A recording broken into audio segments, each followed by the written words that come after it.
I am Pradeep Parashar. दोस्तों, जैसा कि मैंने अपने प्रीवियस वीडियो में कहा था कि मैं जल्द ही वैवाहिक मामलों पर एक सीरीज शुरू करने वाला हूं। आज मैं उसी को लेकर ये वीडियो बनाने जा रहा हूं। ये वीडियो वैवाहिक मामलों में एक मामला है जो कि अपराध की श्रेणी में आता है, जिसे हम बाईगमी कहते हैं। बाईगमी यानी दूसरा विवाह करना, जो कि इंडियन पेनल कोड के तहत एक अपराध माना गया है।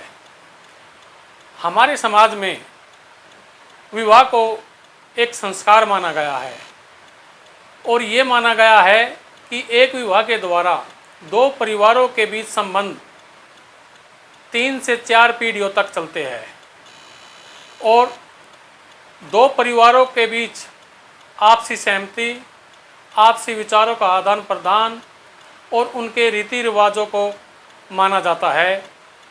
और ये कहा जाता है कि विवाह हमारे समाज के अंदर एक ज़रूरी संस्कार है और एक पवित्र संस्कार है।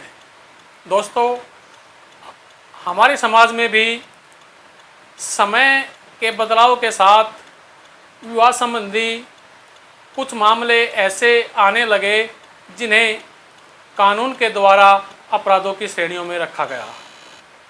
इन्हीं अपराधों की श्रेणियों में एक अपराध है दूसरा विवाह करना, बाईगमी।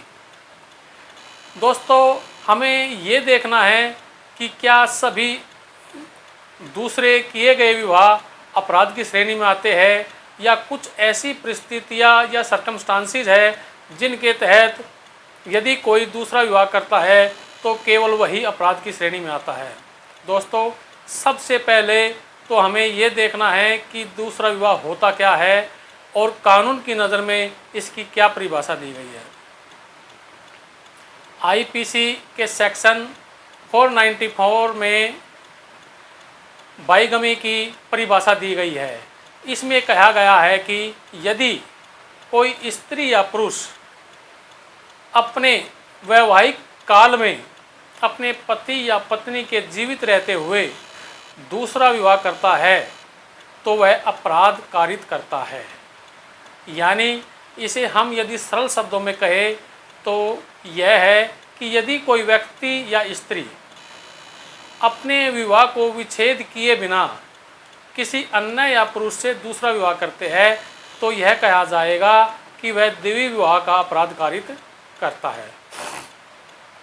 लिली थॉमस बनाम यूनियन ऑफ इंडिया के एक मामले में माननीय सुप्रीम कोर्ट ने कहा है कि यदि किसी न्यायालय द्वारा किसी विवाह का विच्छेद नहीं किया गया है और ऐसी अवस्था में स्त्री या पुरुष द्वारा दूसरा विवाह कारित कर लिया जाता है तो वह द्विवीय विवाह का अपराध गठित करता है।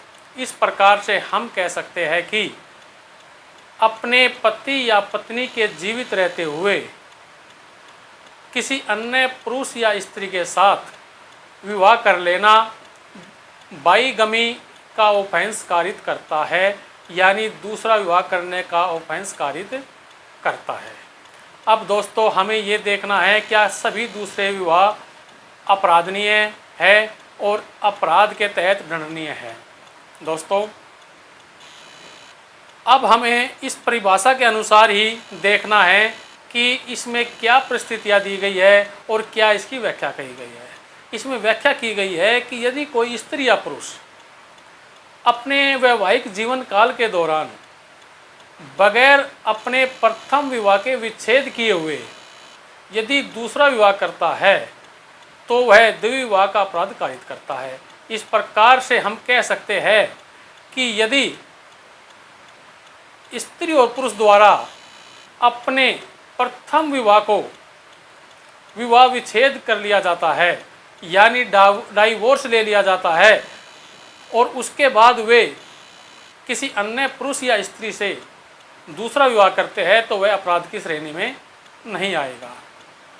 दोस्तों, जो दूसरे विवाह अपराध की श्रेणी में नहीं आते उनमें हैं कि जब पुरुष या स्त्री विवाह विच्छेद के बाद, अपने प्रथम विवाह के विच्छेद के बाद, जो कि किसी सक्षम न्यायालय द्वारा किया गया है, किसी अन्य स्त्री या पुरुष से विवाह करते हैं, तो वह विवाह बाईगमी की श्रेणी में नहीं आएगा। इसी प्रकार से वैवाहिक जीवन के दौरान यदि एक दूसरे से 7 वर्ष तक अलग रहते हैं और पति को यह नहीं पता कि उसकी पत्नी जीवित है या फिर वह कहाँ पर रहती है, इसी प्रकार से उसकी पत्नी को यह नहीं पता कि क्या उसका पति जीवित है या नहीं है, या वह कहाँ पर रहता है, यानी 7 वर्ष तक यदि वे अलग इस अवस्था में रहते हैं कि एक दूसरे को ये नहीं पता कि वे जीवित भी है या नहीं है और कहाँ पर रह रहे हैं, तो ऐसी अवस्था में 7 वर्ष के बाद यदि दूसरा विवाह किसी पुरुष या स्त्री के साथ किया जाता है तो वह बाईगमी की श्रेणी में नहीं आता। दोस्तों, यह ऑफेंस बेलेबल और नॉन कॉग्निजेबल ऑफेंस है। इस ऑफेंस में 7 वर्ष तक के कारावास और जुर्माने का प्रावधान किया गया है तथा किसी भी फर्स्ट क्लास मजिस्ट्रेट के द्वारा यह ट्रायबल है।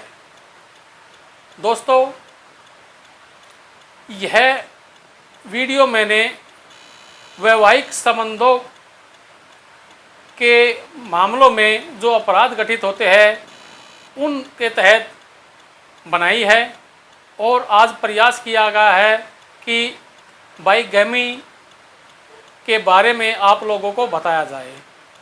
दोस्तों, वैवाहिक संबंधों के जो अपराध है वे आईपीसी के सेक्शन 493 से लेकर 498 तक है और अब मैं लगातार इनके बारे में आपको जानकारियाँ देता रहूँगा और बताता रहूँगा कि किस प्रकार के वैवाहिक अपराध, कितने प्रकार के ये अपराध है और किस श्रेणी में आते हैं, क्या इनमें दंड है और क्या ये बेलेबल है या नॉन बेलेबल है, कंपाउंडेबल है या नॉन कंपाउंडेबल है।